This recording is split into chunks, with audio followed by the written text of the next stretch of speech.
Hi అండి. అందరూ ఎలా ఉన్నారు? నేను చాలా బాగున్నాను. మీరు కూడా బాగున్నారని అనుకుంటున్నాను.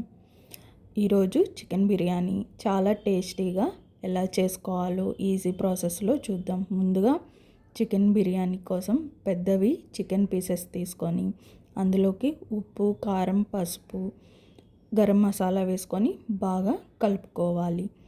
ఇవన్నీ బాగా మిక్స్ అయిన తర్వాత అల్లం పేస్ట్ని కూడా వేసుకొని బాగా ఇంకోసారి మిక్స్ చేసుకోవాలి.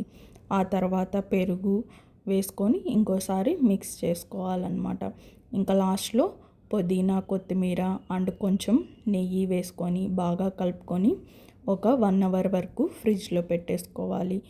నెక్స్ట్ ఇంకా స్టవ్ పైకి ఒక ప్యాన్ తీసుకొని అందులోకి ఆయిల్ అండ్ నెయ్యి వేసుకొని అవి వేడయిన తర్వాత బిర్యానీ మసాలాలు మనకి మార్కెట్లో దొరుకుతాయి కదా, అవన్నీ వేసుకొని అందులోకి కొబ్బరి మసాలా, అల్లం వెల్లుల్లి పేస్ట్ వేసుకొని బాగా ఫ్రై చేసుకోవాలి.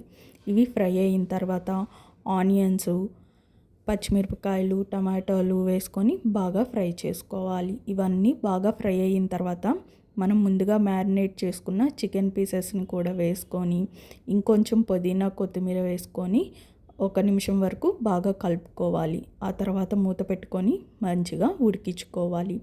ఇవన్నీ ఒక 15 మినిట్స్ ఉడికిన తర్వాత మనం వాటర్ పోసుకొని ఇంకొక 15 మినిట్స్ వరకు ఈ చికెన్ అంతా ఆ వాటర్లో బాయిల్ అవ్వాలన్నమాట.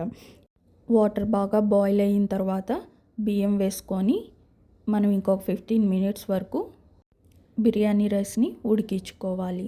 మీకు ఇంకా క్లియర్ వీడియో కావాల్సి ఉంటే సింప్లీ బారు ఛానల్లో ఉంది, తప్పక చూడండి. Please like, share and subscribe to simply bar channel.